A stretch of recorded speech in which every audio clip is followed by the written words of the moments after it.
All right, welcome back. We are going to go over managing in a global environment today for chapter 4. This is going to be a shorter one of the videos because you do have some supplemental videos if you see on Blackboard that kind of go along with what we're discussing today. All right, so our objectives. We're going to contrast ethnocentric, polycentric, and geocentric attitudes towards global business. We're going to develop our skills at collaborating in cross-cultural settings, discuss the importance of regional trading alliances and global trade mechanisms, describe the structures and techniques organizations use as they go international, explain the difference of political, legal, economic, and cultural environments to global business, and then just know how to be culturally aware. All right, so first off, what's your global perspective? Okay, how do you view the world? So parochialism is viewing the world solely through your own perspectives, and that leads to an inability to recognize the differences between people. So, as a manager, if you can't understand why um, manager A or employee A is different than employee B, you're going to have a very hard time leading them if you don't understand that maybe they have cultural differences. Maybe they have age differences. Maybe they have different um, financial differences. Okay. So if you cannot see the differences between people, that's going to be really hard for you when you are managing. Okay. And if you are in a position where you're in a company that's going international, it's going to be very important for you to hone in on those skills. All right. So there's three possible global attitudes that you can have. An ethnocentric attitude. That is the view that the home country has the best work practices. Okay, so let's say you work for a very large company that's based out of Japan, right? And you are working in the United States. You are going to view that all the practices that they have in Japan are the best work practices, and you're going to roll those out in your country. A polycentric attitude is the view that the managers in the host country know the best approaches. Okay, so you work for a company that is, again, uh, centralized in Japan, but you're working in the United States. You're going to have the view that, we're going to follow the practices that we usually do in the United States, and we feel like that is the best for our office or our branch.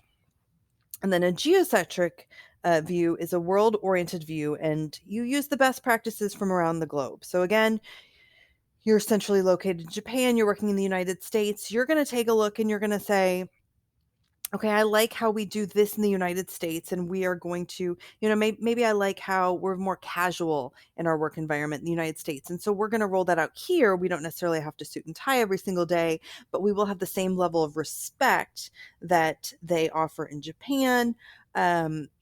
So that when we're working with our colleagues in Japan, there is, there's kind of like that balance. Okay. So we see that we like how we do it over here. We also like how they do it over here. So let's blend those two together. All right, trade organizations and unions. If you happen to be looking at the book's PowerPoint, there's going to be a lot of slides on different trade organizations, different unions, European unions, NAFTA, um, North American Trade Organization, all those things. Okay.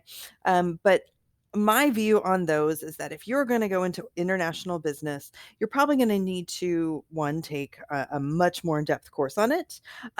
Two, all of those things are changing so frequently that we really can't keep up with them. And if you are going to go into business internationally, that's something you're really going to have to look into. Okay, so if you're going to go do business in Europe, you are going to have to be up to date with all the trade organizations, the laws that they have, the unions that they have there.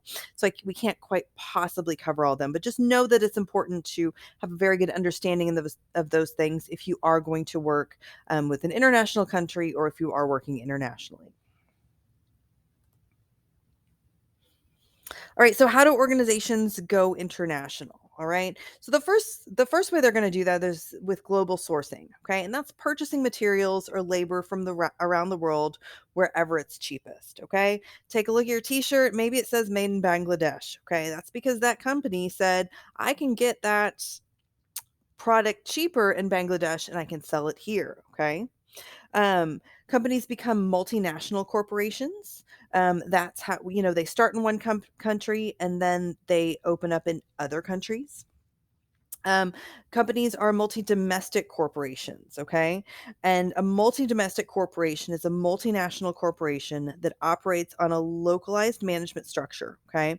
So instead of centralizing and making all the decisions from one primary location, the multinational corporation decentralizes, and it allows managers and presidents of their equivalents to focus on the country of operation, okay? So it's almost like that geocentric attitude where they are maybe they're located in one country, but they're allowing each branch to kind of operate how they need to inside that corporation. Okay, you've got global companies, and then you've got your transnational or borderless organizations.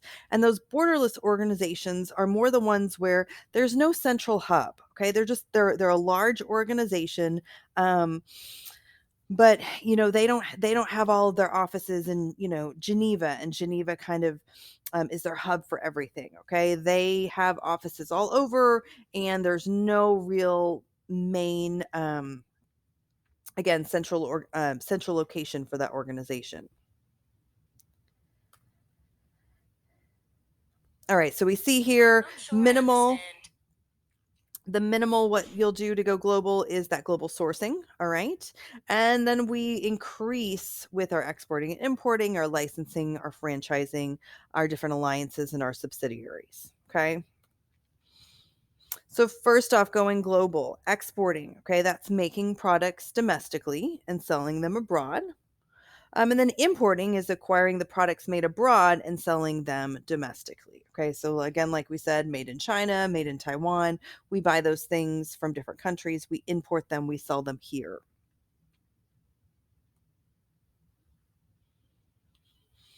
You can also go global by licensing, okay? And that is when an organization gives another organization the right to make or sell its products using the same technology or the same product specifications that they have, okay? So I have made a product here, I have a license on it. I sell that license to another organization so that they can make it abroad. And then with that license, I do get a small fee with that, okay?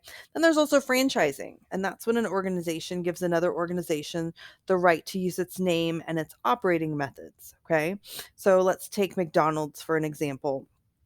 So it gives an organization the right to use the McDonald's name to sell their food, but also with that franchising, they're very specific with their operating methods. Okay, um, in some global McDonald's has developed global menus, right? But as far as franchising goes, there's not a lot you can stray from. I can't say, well, here in this town, we really like, the banana pudding milkshake. Well, that's not on our menu. McDonald's doesn't offer that. Okay, so franchising limits some of those things that we can do as we expand.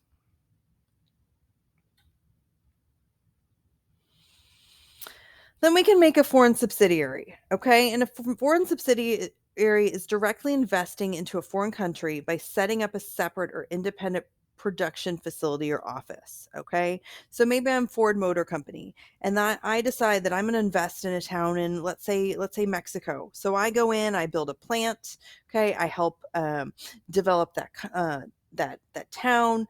And I have really an independent city or an office there to produce my product. Okay, this is one of the greatest risks because it really requires the most resources, and so there could be, if let's say we set up in Mexico and there's a war there or something politically happens where suddenly Mexico and the United States aren't friends anymore, and the Mexican government doesn't allow the United States to do business in there anymore.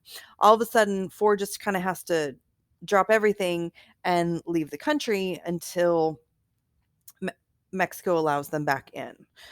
So they would lose all their assets and all the resources that they had there. But this can be beneficial because maybe the cost of doing business is a lot cheaper in other countries. So it's great risk, great reward as well. All right, so what challenges will managers face in a new country? And I think this is the most important. If you grasp anything from this lesson, these are some of the most important things that I would ask you to grasp from them, because a lot of you will be working internationally as well as you'll be managing people that are from different cultures. Okay. So some things that U.S. managers are accustomed to, they're accustomed to a more stable legal and political system. I find that a little bit of a joke right now, but we are more stable than a lot of countries in the world. Managers have to stay informed on the specific laws in the countries where they do business. Okay, so laws are going to be different everywhere you go. I mean, penalties on things such as like DUIs are very different from country to country. Um, and that's really important for a manager to understand if they're, they have people traveling with them, or, again, they're just in a new country and they have to understand that there's different ramifications for different things that maybe might not have been the same in the United States. And then again, some countries have very risky political climates.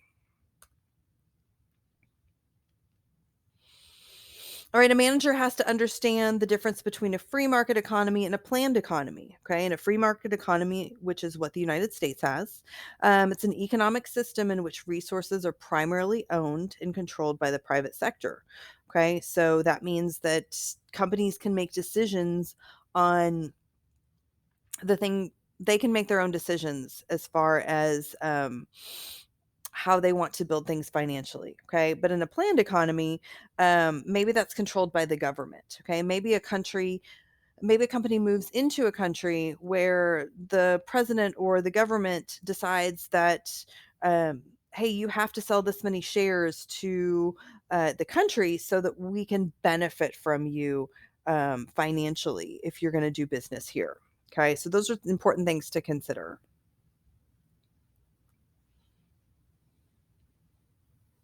All right, managers also have to understand that cultures are different, okay? Values and attitudes shared by individuals, like, as far as how much is religion in embedded in their culture, okay? What are their attitudes on women and different genders, okay? What are their attitudes on children and family units? What are their attitudes on their work ethic, okay? So there's a lot of different things that are of different importance in different countries that we do need to understand.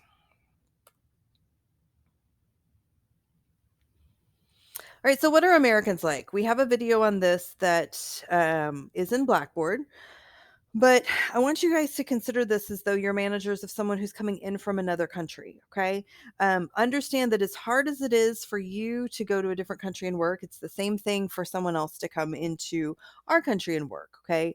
Um, Politics are different, religions are different, just again, different attitudes are very different.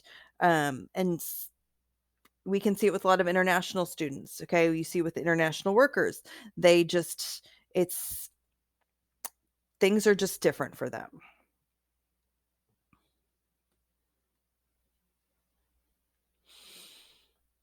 All right, so Hofstede's five dimensions of national culture. Okay, this is part of your assignment today. Okay, so Gerard Hofstede, he was a Dutch social psychologist, and he did a lot. He really pioneered the research on cross-cultural groups and organizations. Okay, and he lists several different dimensions of national culture. And I'll briefly go over this because the video that's located on Blackboard is much more in depth than what I'm going to give you. But he describes different countries as either individualistic or collective. There's a high power distance or a low power distance. A high uncertainty or a low uncertainty avoidance. There is a difference between achievement and nurturing. Okay, so in the United States, we are pretty competitive, whereas under other countries, they're more nurturing. And then long term and short term orientation, okay, as far as how far people see into the future, strategic goals and plans, or whether or not they value traditions of the past. So, again, the video is much better and much more in depth and will really help you a lot more with your assignments. All right, and here's kind of the list here, the power distance, uncertainty avoidance, assertiveness, humane orientation and future orientation, the institutional collectivism, gender differentiation, in-group collectivism, and performance orientation. I found this on the web. All right, so I will see you next time. Go ahead, watch those 2 other videos on Blackboard, and we will see you for the next chapter.